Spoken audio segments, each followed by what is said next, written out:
talaga patignan nang makita kung talagang maganda siya. O eto na, talagang mababaliw ka ng sobra-sobra. Oo nga, talagang maganda siya ha. Di mo pinakilala ng maaga. O diba, talagang maganda siya di ka agad na niwala.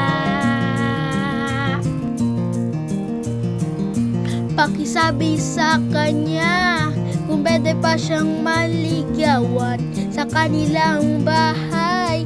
Dadalhan ko siya ng tsokolate, kahit ano pang gusto niya.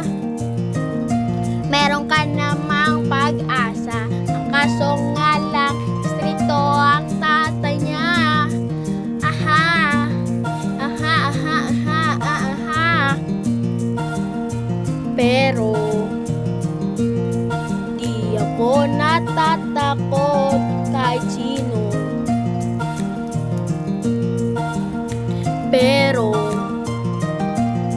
totoo ka ba, kapatid ko, ang nais mong maligawan? Oo, bakit ba ako magloloko kung ganyan din naman kaganda ang nasa harapan ko?